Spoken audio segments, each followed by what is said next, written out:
2. What's going on? Get this here. Yes. Back at it once again. It's early. Just got out of the shower, got into the truck. Need a haircut. Somebody asked me what's with my hairline. I'm not too sure. Probably I'm getting old. That's probably one thing I can say is happening with my hairline. Other than that, I'm pretty happy with the fact that I still have hair on my head. I don't know. You guys let me know here. Let me do us all a favor. Put on my hat here. So, what's been going on with you guys over the weekend? Everybody have a good weekend? Yeah, I had a decent weekend. I went and seen that Gladiator 2. I was a big fan of Gladiator, the first one with Russell Crowe. That's kind of the films that I'm into. Action, fast-paced, a little bit of drama, and all the things that make up a good movie. I'm not big into the sci-fi or the Texas Chainsaw or Walking Dead. Not a big fan into those. I have a hard time wrapping my head around okay, I understand that it's a film, I understand that it's for entertainment, but if I can't wrap my head around could this actually happen, then it just doesn't it doesn't do nothing for me. It doesn't tickle my fancy, I guess is what I'm saying. So that was cool.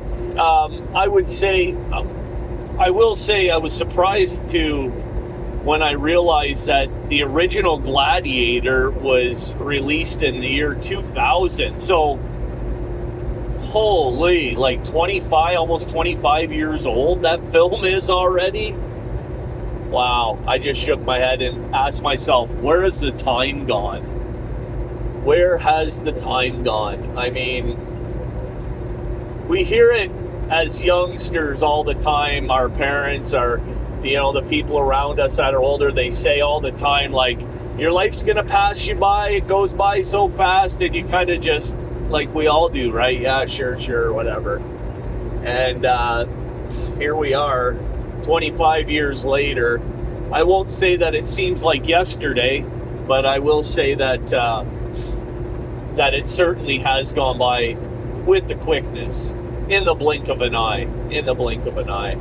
I will also say that the original Gladiator, in my opinion, was, I'm not going to say better, but I will say I enjoyed it more. I will say that. When I remember watching Gladiator, for whatever reason, I remember it around the same time period when Braveheart was released. I could be way off with that. I could be way off with that. But those two movies, I remember thoroughly enjoying in that during 25 years ago, I guess, at this point. And then it was quite some time after they made that movie 300. I really enjoyed that. That was a good film as well. And I like I like a variety of films, but like I said, it's kind of like for me with music, I enjoy all types of different music. There's only a couple of genres that I really, I'll listen to it. Don't take me to a place like a bar or a club that is all about the house music or the electronic music. I mean, that's, to me, there's nothing to that music. There's no feeling, and that's, I suppose, why they've got to get all loaded and all high on drugs to listen to that music. Really, is that not true? Is that not where the rave scene originated? In that people go there and they're all just flying on amphetamines and everything else, right? But boy, we took a left turn there, didn't we? Regardless, enough about that. It was a good film. I'd recommend seeing it. Ridley Scott was the director. Can't go wrong with Ridley Scott, right? I mean, that guy's right up there with Scorsese and Stephen King and right? I mean, fantastic director. Fantastic. So, yeah, good film. Seen it at the theater, obviously, right? And, I guess I bring that up because I wanted to segue into the topic or what I wanted to talk about today, and that is that, I get home every weekend, and full disclosure, I've never had what would be considered as an OTR truck driving job where I'm gone for months at a time. I've never had that type of a job. I've been fortunate enough to have regional work throughout my career. There have been a few blips in time where I've worked locally. I too agree with most people when it comes to local work, is that I've just found myself getting pulled in too many different directions and not getting enough rest. I think that pretty much sums up local work. Unless you have a 9-to-5 local job, and in that case, chances are it's like a semi-retirement job. You're not making enough money in trucking to work in 9 to 5. That's just a reality. And let me know in the comments. So you're generally speaking, you're maxing out that drive line every day, working locally. You get back to your bed. Yeah, sure, you get to sleep in your bed and shower at home and get a meal at home, which is nice, right? But by the time you get home and you do all those things, you're literally right back in the truck. And I just found that it didn't work for me, right? If I'm going to be working that much and spending that much time in a truck, I want to have the ability to, number one, be in a sleeper truck, right? I want to be in a sleeper truck.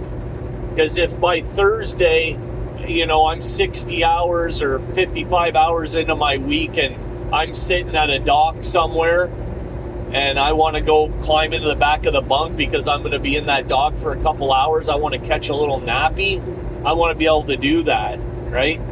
And 9 times out of 10, local work, you're going to be in a day cab.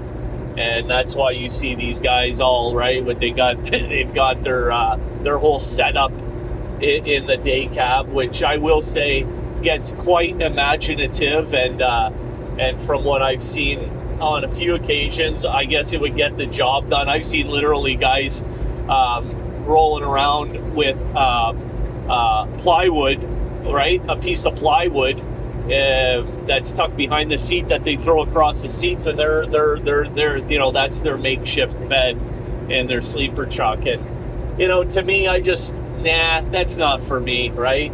That's not for me. So anyways, I say that I've never worked OTR because going right into the topic of, I've been watching these OTR guys that, for whatever reason, I see more and more through YouTube, right, that these guys are literally living in their truck, meaning they don't have a residence that they own or rent. They may have a place where they can go, a family member's house, a girlfriend, boyfriend's house, whatever, when they're home for a couple, 2-3 days or whatever. But I'm speaking specifically about the people that are living in their truck. That is their home. That is their everything. They have what they own is in their truck, and then also they have what they own in their truck, and typically they have maybe a storage unit somewhere, right? They have a storage unit somewhere, and that is the entirety of their life, their belongings, their everything, right? And what I'm seeing happening is these people are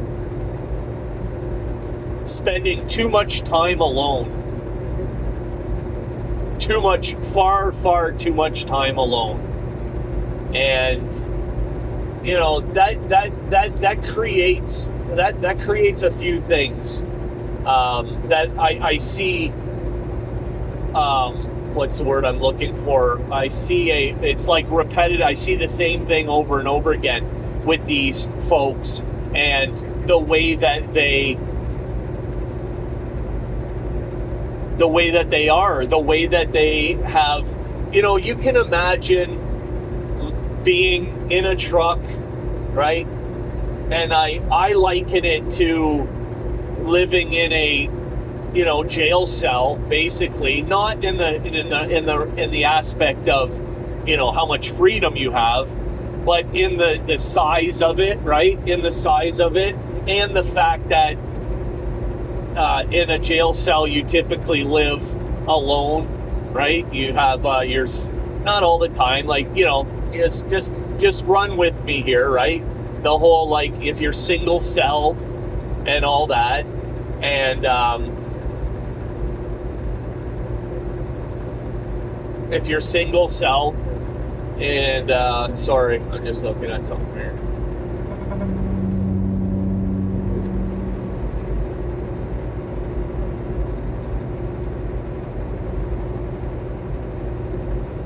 That is it. Okay.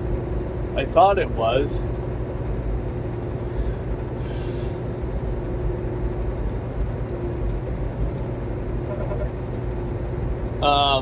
You're single cell, sorry. And they just pulled somebody over there. And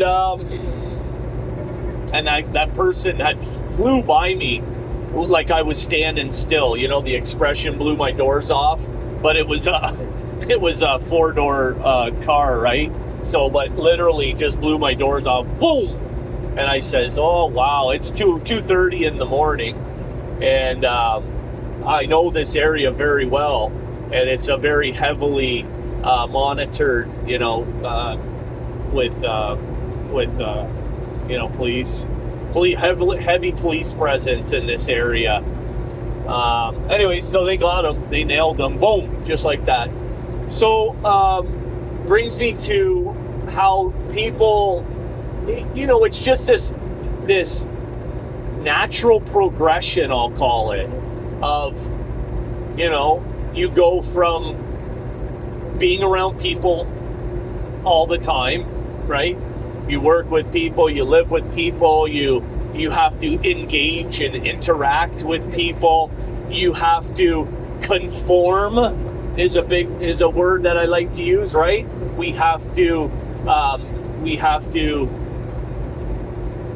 deal with certain things that we don't want to deal with when it comes to people, right? And that includes me, when I'm not in the truck and I go home and I've got to deal with people, right? Family, friends, the general public, right? Now, if you think about somebody who lives in their truck and is OTR, how many occasions throughout the day are they actually interacting with people? And if we take all those interactions, we compile them through a week, how many hours would you say in total that these people are interacting with other human beings, right? And I think if you go, if you take that a step further and say, okay, now let's take it by a month-to-month basis and now a year, I would say that the likelihood that these people are actually spending more than maybe an hour or two a week on the high end, an hour or two a week actually having to deal with people, right? Having to assimilate and conform, like I said earlier, having to, go through all of the bullshit that most of us have to go through when we're dealing with people. And now you take these folks that are living in their truck, and now they've been in their truck for, let's just say, a year straight. And out of that year, maybe they got out of the truck at Christmas time and Thanksgiving for a couple days, right? And you can imagine the shock to the system, right? You can imagine. You put that, you can imagine all of a sudden now you've got all this chatter, you've got, the anxiety alone of it all, right? I think that it's got to impact, their mental health, their physical health, and that's one thing that I see a lot out here, is these guys that are OTR, they spend a lot of time eating their feelings, right? When they talk about trucking and they talk about how unhealthy it is, or how unhealthy it can be, right? If you are not emotionally,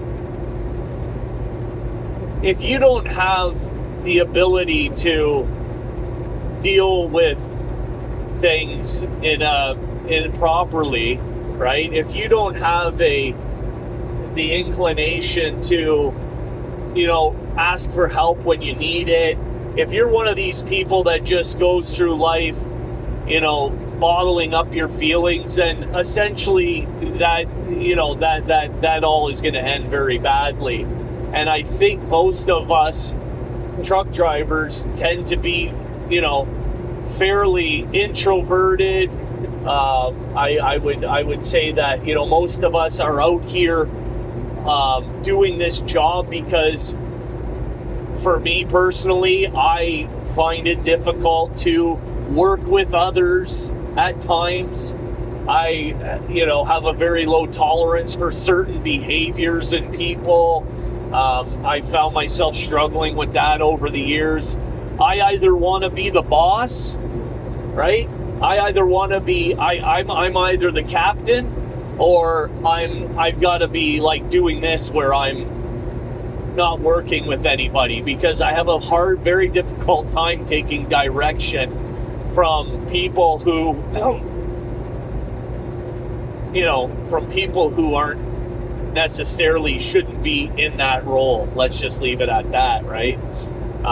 And I know what that says about my personality, right? I know what it says about my inability to,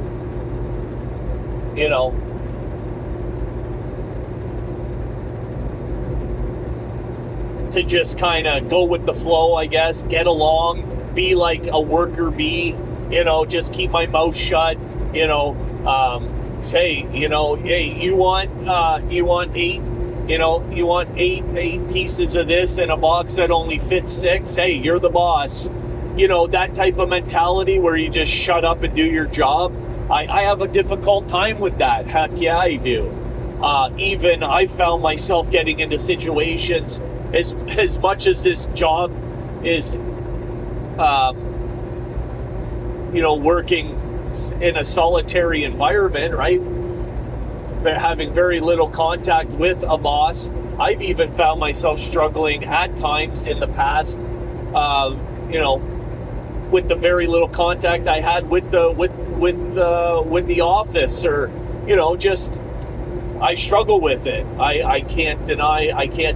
I that's just one of my that's just something that I've always struggled with. And so moving right along to these folks that are OTR, having very little or nothing to do with any other human beings other than, here's my paperwork, bump a dock, the security guard, the guard shack, hey, how you doing? Yeah, over here. But when you really get down to having to deal with other people's the nuances, let's say that, the nuances of individuals, it can become difficult, even when you're well versed and practiced at it. Now, put us in a situation where, I've been in a truck for the last year or so, and now you throw me into a situation where I have to work with others, or I have to, I'm going to be interacting with others, and I've got to be, if the word is amenable,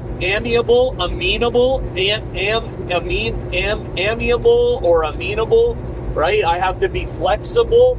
I have to be, okay, maybe I don't agree, maybe that's not the way I would do it, but okay, we're all working towards a common goal. And you put me in a situation like that, or you put these folks that have been, have very little human contact in a situation where now they have to work with others. Fuck no. And it plays out on YouTube, right?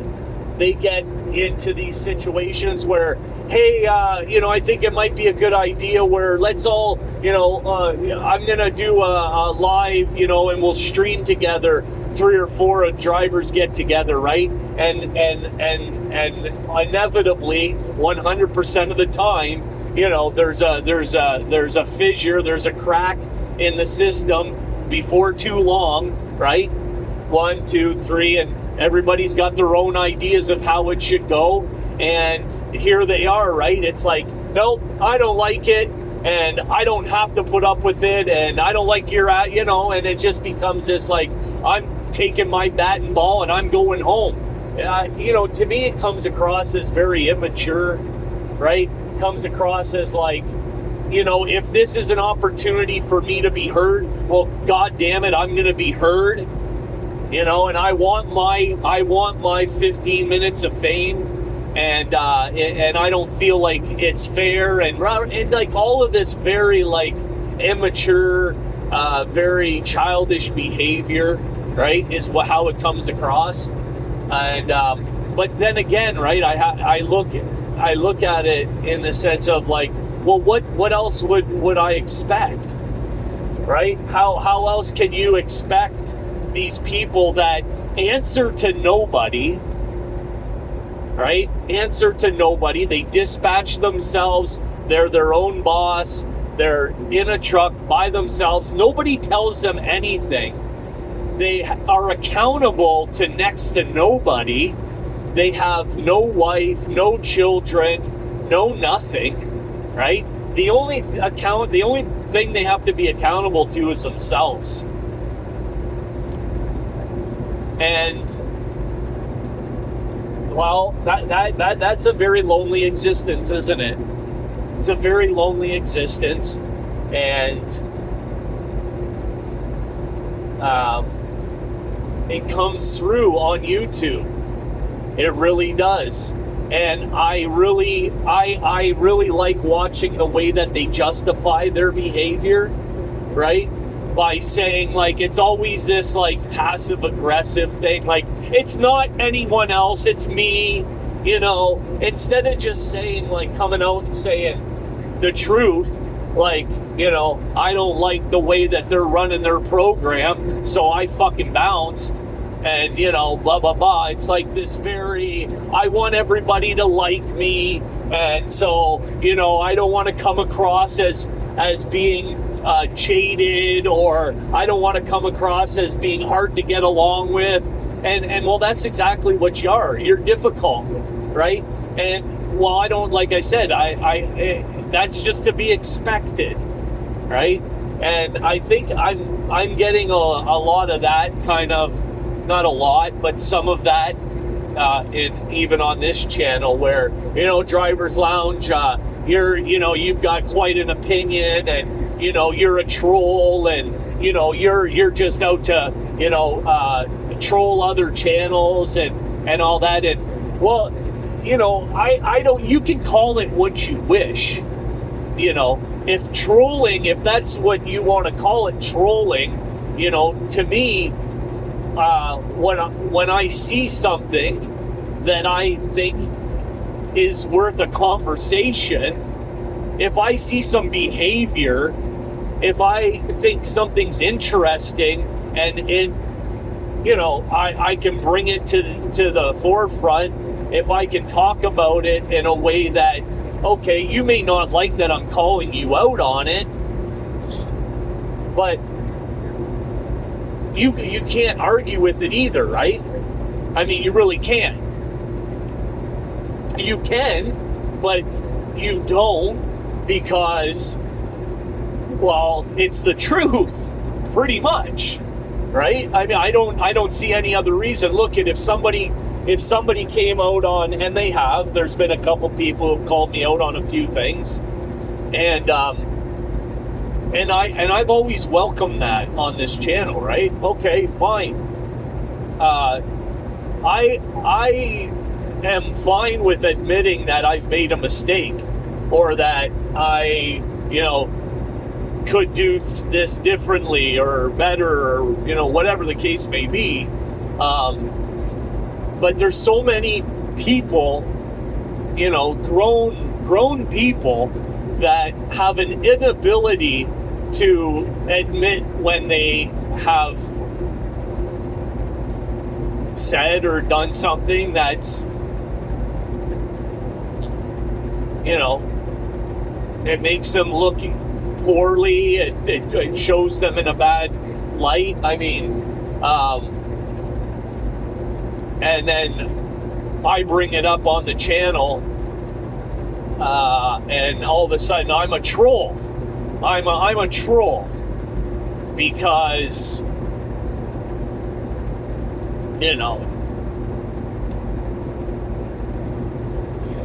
because you don't like that I brought it up. So,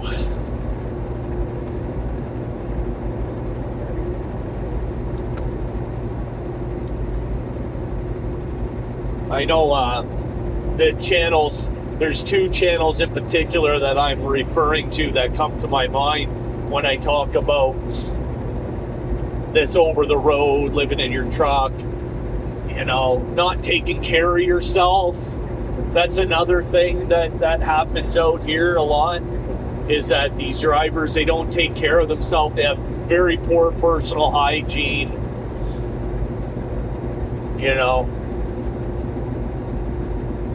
very morbidly obese, right? And it's sad, right? It really is. I don't take any pleasure in other people's pain. I really don't. And I know what depression looks like. That's the thing, right? I wouldn't say that I've ever personally been depressed. There's a big difference between having a bad couple days, being down in the dumps, and then having, like, dealing with depression, right?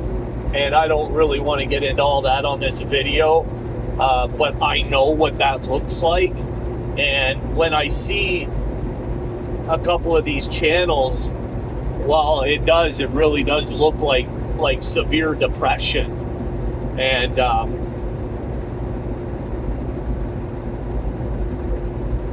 I'm happy that they've created an outlet for themselves to at least exist, even if it's not real, because it's YouTube, it's the internet, it's social media, and there's no real substance to it. I can appreciate that they're seeking an outlet to at least have that daily, weekly, whatever, however often they're posting and that, right? And I know a lot of them, like, they'll get into this whole, like, YouTube and social media becomes their family, their friends. I mean, they've never met these people, right? They've never met them. They don't really even know who they are. All they see is, like, the little icon, right? Their picture. Probably most of them don't even have a picture. 90% of you don't have a real name. But these people who are spending all this time alone, that becomes their friend circle, right? How fucking sad is that? Right? How sad is that, man?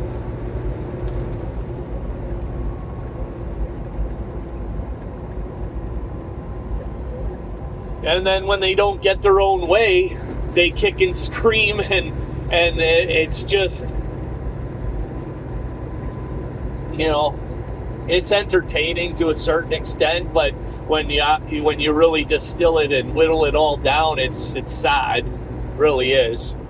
You've got like literally 40, 50-year-old men behaving like prepubescent children, petulant children, throwing a temper tantrum about, you know, I'm not getting my own way and I want my own way and I'm out of here.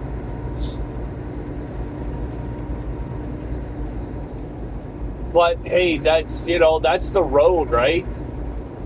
I guess. I don't know. I don't think I could ever, well, I know I would never do an over-the-road job.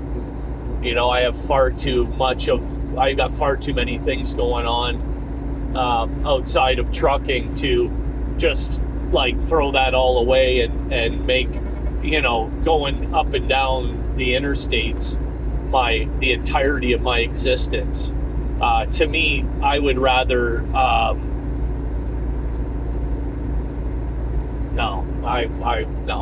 that's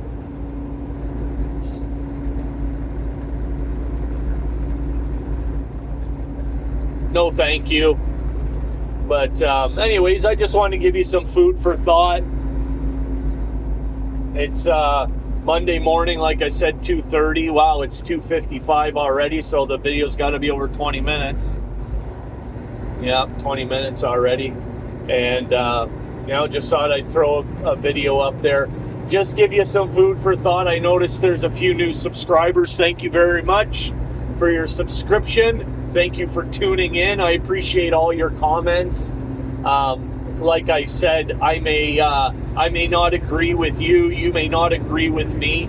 But as long as we're keeping it, you know, somewhat respectful, because like I said, I don't hide or delete any comments. But if you come on to YouTube and you start throwing vulgarity and certain words and stuff like that, YouTube will just automatically eliminate those comments. They don't even go up, just so you know, for anybody who says, oh, I put this up and you took it down. No, I don't take any comments down. I encourage everybody to speak their mind, and even if it's, you know, not in agreement with me, that's fine. You know, I have no issue with that. You can be heard in this comment section. You have no issue whatsoever. I'm not this guy Trucks, you know, where if I don't like or agree with what you say, I take your comment down or I hide you from the channel, right? It's just, you know, it's not the way, it's just, I don't think that's, I don't, you can clog the comment section up with your opinions. Have at it. But thank you very much to all the new subscribers. Of course, thank you for all of you who have been rocking with me since day one or from the very early on. This channel is going into its first year. There at the end of December. I started this channel while I was home over the Christmas holidays last year, so we're coming up on 1 year. And you know, to some of the people with larger channels, this is a tiny channel and I'm a troll channel and everything else.